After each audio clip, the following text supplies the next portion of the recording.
All right, in this lesson here, I'm going to talk about organic chemistry. And organic chemistry is basically the science of carbon. And when we look at carbon-containing compounds, when we're talking about something that we say is organic, it has to have hydrogen with it. Okay, otherwise it's not considered to be organic. So, for instance, if you look at carbon dioxide, carbon monoxide, and CaCO3, which I have listed here, those compounds contain carbon, but they're not considered to be organic because they don't have any hydrogen in them.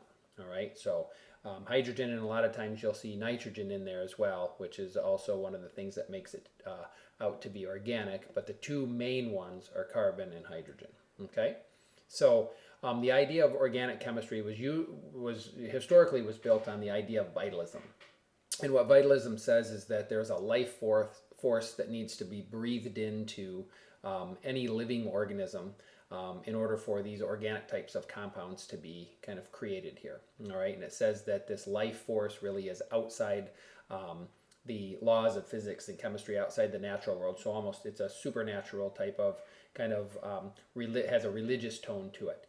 And the belief was that if you were going to have these organic types of compounds, you had to have a living being that was making the things that kind of went into it. Okay, and Friedrich Wöhler was a German chemist, and he was really involved in kind of synthesizing all sorts of organic compounds. And what he was really doing was trying to synthesize organic compounds from these inorganic types of substances that didn't come from living organisms, didn't contain the hydrogen.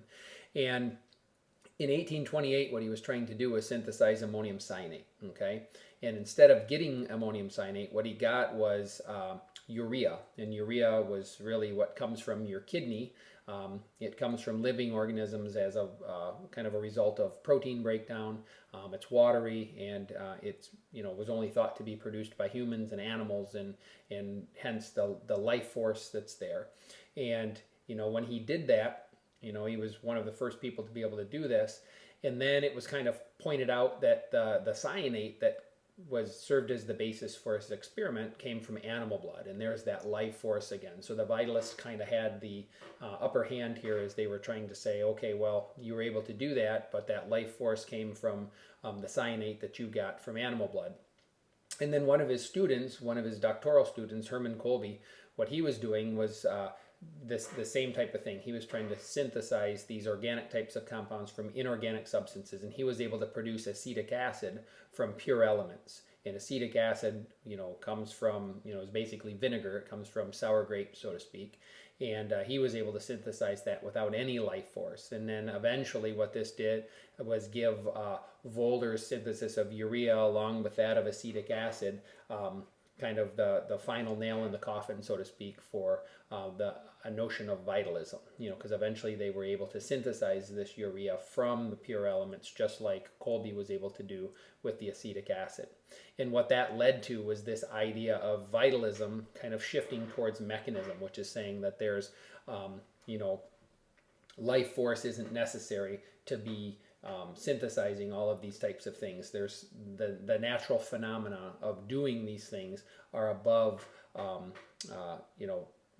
I should say outside of the supernatural. In other words, they're governed by physical and chemical laws, the laws of nature, not necessarily the laws of religion.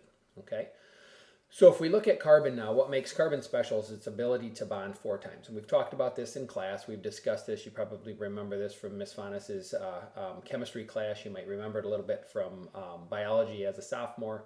But there's 4 valence electrons, okay, 4 outer shell valence electrons. And this enables carbon to make numerous covalent bonds. So different types of carbon-containing compounds can be formed. And if we look, for instance, in the activity that we did with methane, you have CH4 in the upper right there. Then you have a couple of double bonds formed from the carbon with carbon dioxide and ethene. And then acetylene, which is used for like cutting torches and welders and things like that. That's got some triple bonds, as does carbon monoxide. You can see urea down there below. That has a double bond with carbon and oxygen. So there's a whole variety of different types of things that can form from carbon. It has the ability to form the long chains, as you see here, like with fats and fatty acids and olive oil and vegetable oil, and they make up our lipid membranes that you'll see as we continue on in the course. Butene, you find this in a lot of lighters that you might light. like a charcoal grill or a gas grill or something like that with. There's really complex structures as C6H6. There's a lot of double bonds in there with benzene. That's a chemical that's used in a lot of industrial types of processes. So there's all sorts of things that can be done with carbon. And in 1985, there were these special compounds that were discovered, and they're called buckyballs, and they contain 60 carbon atoms kind of in this spherical shape. And the reason they're called buckyballs is because Buckminster Fuller was the guy who designed the geodesic dome, which you can see down here on the bottom. And to pay homage to that, the discoverers, Richard Smalley and a couple of others who won a Nobel Prize for their discovery, named it a buckyball. And since then, there's been lots of different types of carbon-containing compounds that have been discovered. There's Bucky tubes. You can see here the 10 by 10 tube there, which can be millions of atoms in length.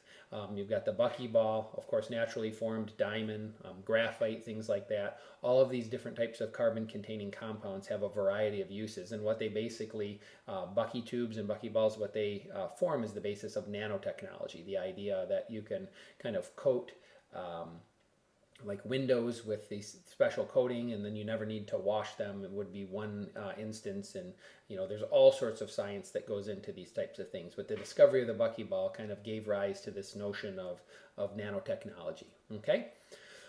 A couple of the other things we just talked about here, these long fatty acid chains here, you can see that you have an oxygen and a hydrogen atom attached to that long hydrogen and carbon containing compound, so it gives rise to the notion of a hydrophobic and a hydrophilic kind of portion on these things, and that's what's going to form the basis of the lipid bilayer, which is what, basically makes the structure of our cells what they are, and we'll talk about those in chapter 7.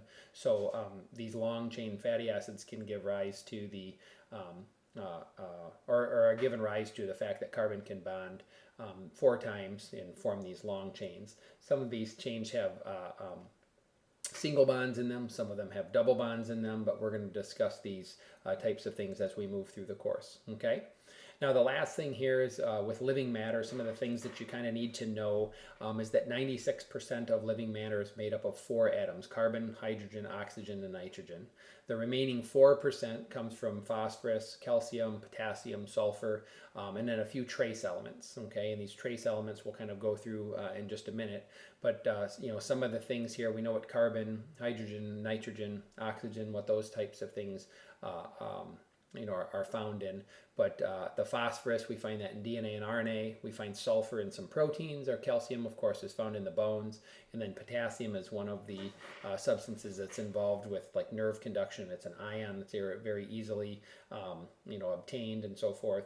So you can see, CHON or CHON, that's the kind of acronym that we talk about of the 4 main types of elements. And you can kind of read through here with this little chart here on the side to kind of see where you find a lot of these different types of elements and what they may make up and so on and so forth.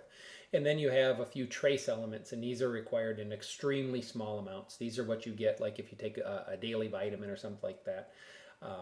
They're usually a cofactor in that they help with enzyme functioning, they help with your immune system, and you can kind of go through here and look at all of the different types of elements that you find there. And if you're curious, you can look at and see like what each of these elements are kind of necessary for, what they're used for, and so forth. But the main takeaway is that trace elements are needed in extremely small quantities.